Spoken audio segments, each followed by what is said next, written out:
Hi Nicholas, it's Tan here today with your Q&A Ask a Question video reading. So first of all, I'd like to say thank you very much for purchasing this reading from me. And you had some questions about your soulmate, so that is what we're going to be addressing in today's video. So I'll put up your birth chart right now and we'll have a look at that together. Okay, Nicholas, I'm going to go over your birth information one more time just to make sure that we have the right birth chart here. So you're born on March 8th, 1991 at 7:21 p.m. in the afternoon in, and I'm probably going to pronounce this wrong, Tlalnepantla de Bus in Mexico. So this is going to be the birth chart that I'm going to use, and I generally use the equal house system when I do readings for my clients. But if you're familiar with other systems like the Placidus or the whole signs, you can of course drop me an email and I can kind of let you know how to integrate these different house systems together. But with what we've got here today, we can see that you have a rising or an ascendant in the sign of Virgo at 27 degrees. You have a sun at 17 degrees of Pisces conjunct Mercury, which Mercury conjuncts the descendant. And you have a moon in Sagittarius at 24 degrees conjunct your IC. So I would consider this to be a fourth house moon. It's very close to the cusp of the fourth house. It's conjunct the IC itself. So yes, I would think that this would be a fourth house Sagittarius moon, and your fourth house is ruled by Sagittarius already. So a lot of astrologers would put this into the fourth house. Just like your Mercury, because your seventh house is ruled by Pisces, a lot of astrologers would probably put your Mercury into the seventh house because it's very cuspy and it does conjunct the descendant. All right, so we're going to be looking at your soulmate today. And before we get started, I just wanted to let you know that the idea of a soulmate is that there's not only one soulmate out there for us, that there are many, many soulmates. Because when we came into this time and space dimension on Earth, our souls were split, they were fragmented. So therefore we've got different kind of mates to our souls, not just one. And the purpose of a soulmate is that they help us to integrate different various aspects or conflicting parts of our personality that were fragmented and make us feel whole, like we are becoming one again. But the thing is that if you're in touch with one soulmate, they may not help you grow fully. Therefore, it's important that we get in touch with various different soulmates in order for them to help us grow in different areas of our lives. So, of course, this means that the purpose of a soulmate is somebody to help us grow, and the growth process is sometimes going to be difficult. It can sometimes feel uncomfortable. And soulmates are sometimes when the task of the soulmate is done, they may not be in our lives anymore because that's done. So, a soulmate and shall we say, a marriage partner it's not necessarily have to be the same person. We don't always have to marry our soulmate, and our soulmate doesn't always have to be married or committed to us long term. That's the difference between, Juno, which is our marriage partner, versus soulmate, which is what we're going to be looking at today to see how which areas of your life needs growth and who will be the type of person, what will they be like, these people that help you to grow and become more whole. So, of course, the first thing I'm going to be looking at is your moon, like I said in my soulmate video, because the moon is a part of us that feels at home. And but it's not something that we're going to always be in touch with. Because if you have hard aspects to your moon, for example, you could feel uncomfortable with what it really is like to be at home, what it really is like to feel comfortable in your comfort zone, and you may need somebody to kind of push you on into that. And sometimes to even decondition from the bad habits of your moon, because the moon is our ingrained habitual patterns, and some ingrained habitual patterns are not healthy for us because they come from issues of attachments back in childhood that was not healthy. So when we look at your moon, it's in 24 degrees of Sagittarius, conjunct the IC.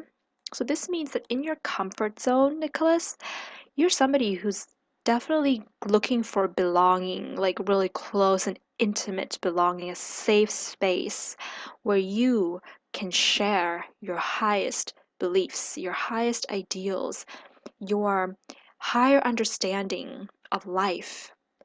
That brings you to your comfort zone.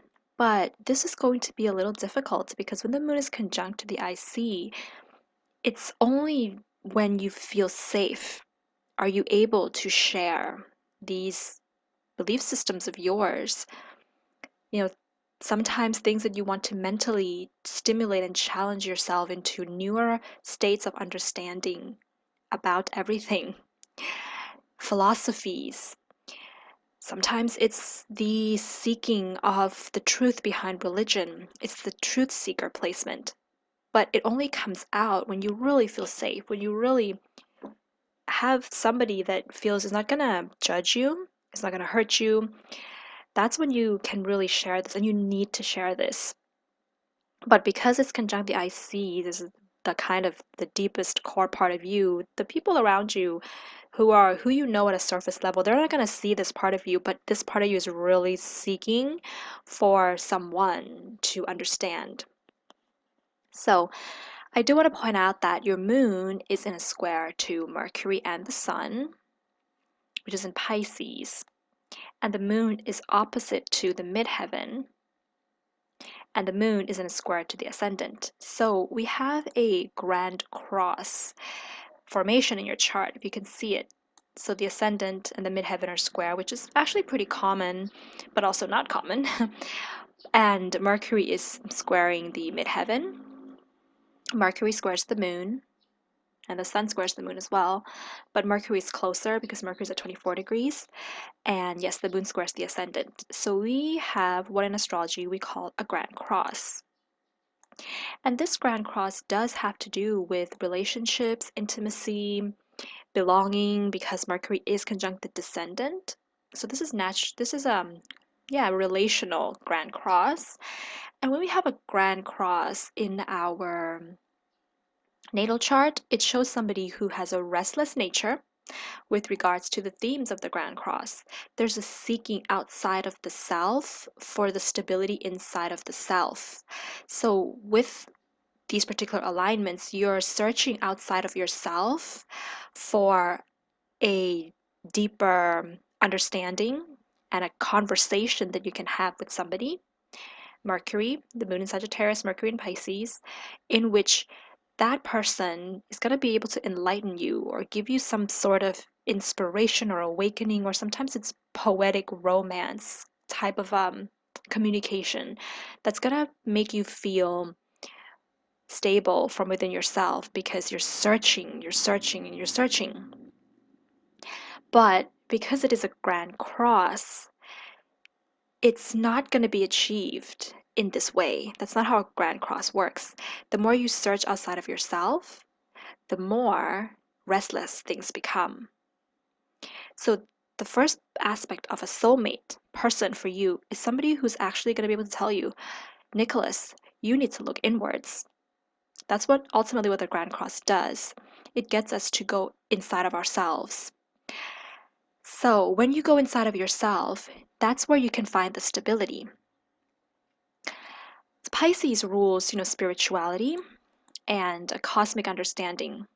Sagittarius rules um, more worldly belief systems, philosophies. Midheaven in Gemini. So Gemini rules facts, data, information. Virgo rules the analysis of facts, data, and information. These particular signs. This is a mutable grand cross. These particular signs have to do with learning, teaching, understanding. Learning Gemini, assimilation of the learning Virgo, teaching Sagittarius, and understanding at a higher, different level Pisces.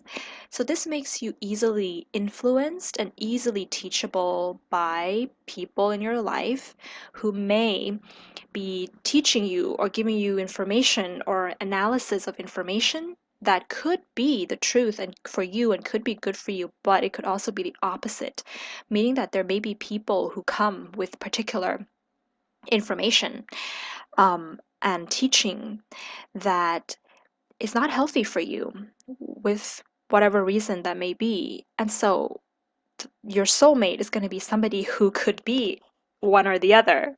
So they could come in with so they could be coming with really great teachings that help you to really understand and grow and see yourself more.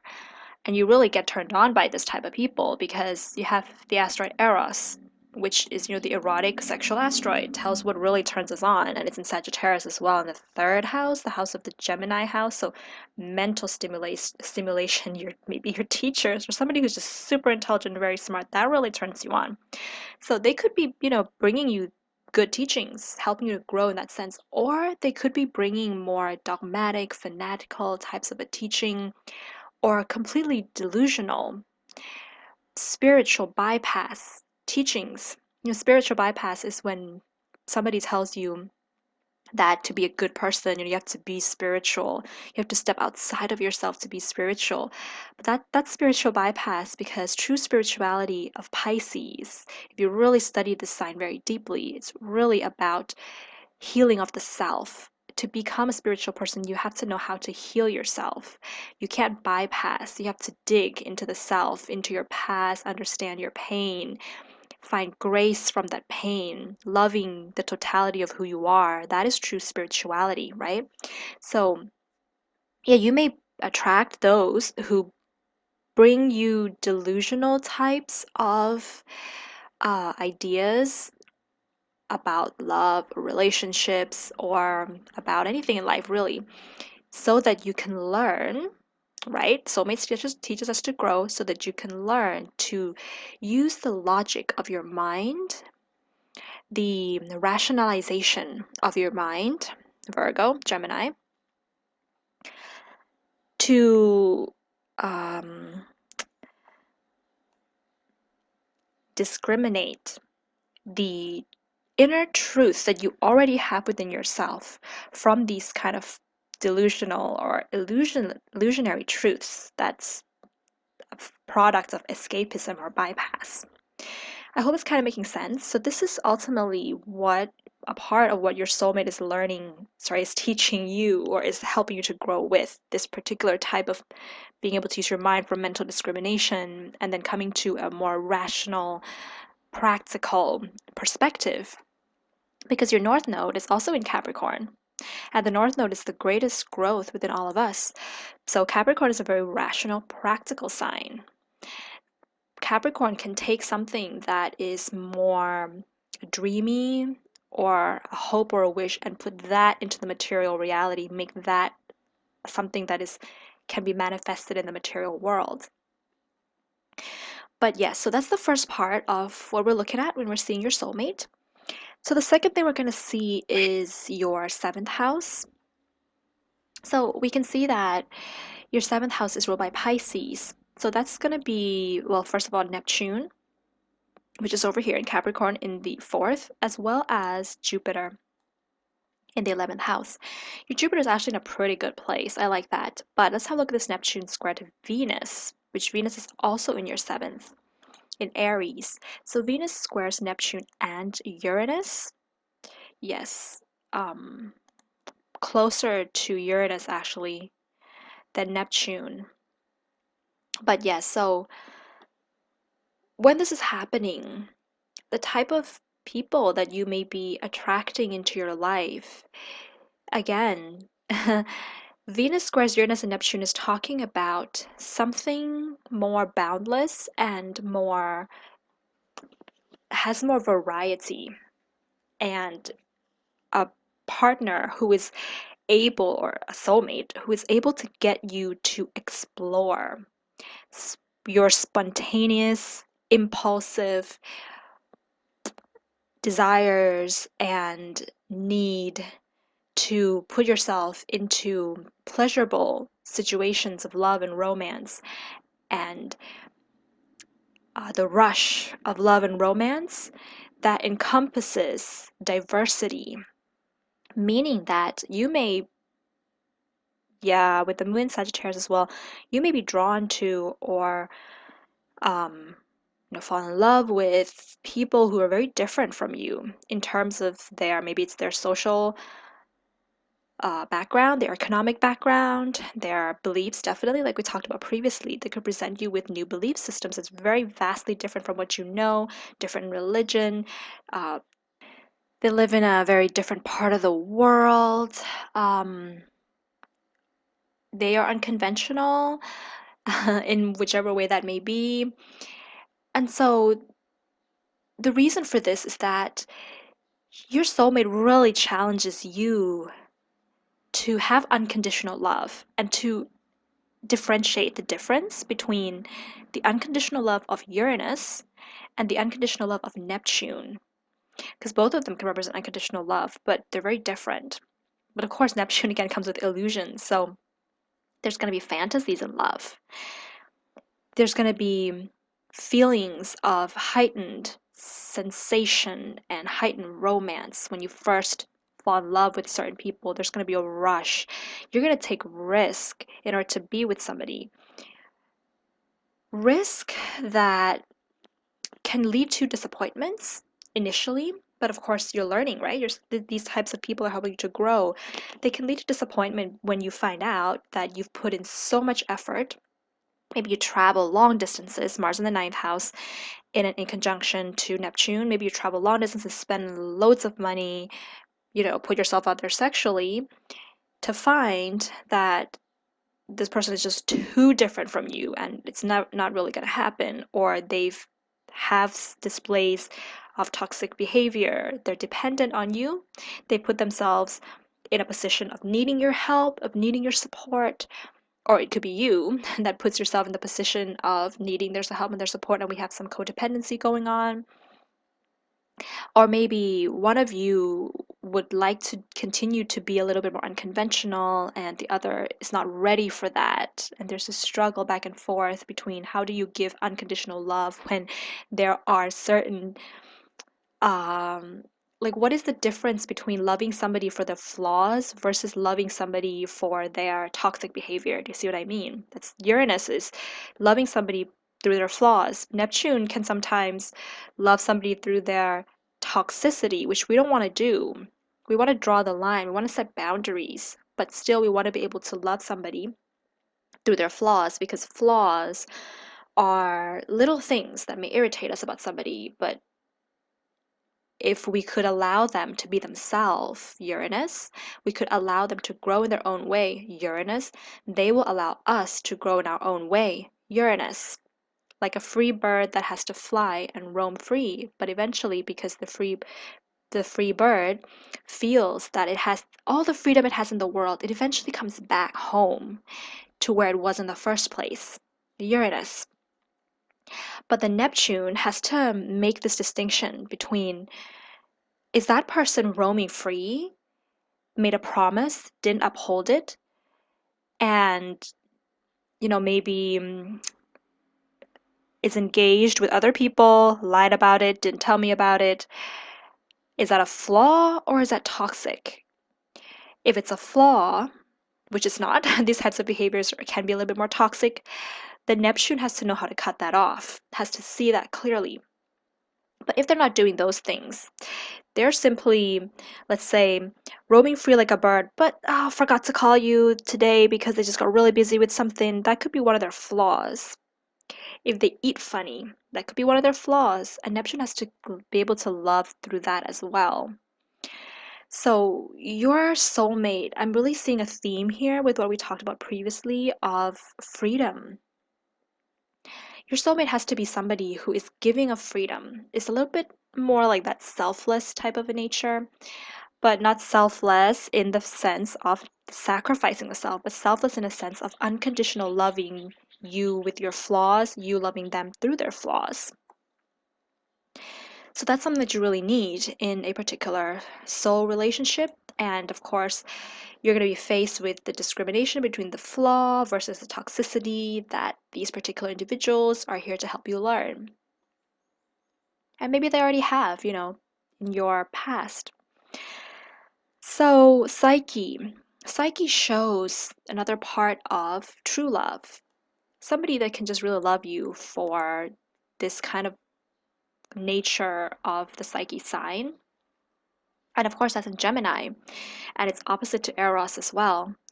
So, yeah, so Nicholas, I'm really feeling, intuitively, and of course, with the data that we're seeing here, that you're really searching for somebody who is going to have that understanding of your need for variety of all types.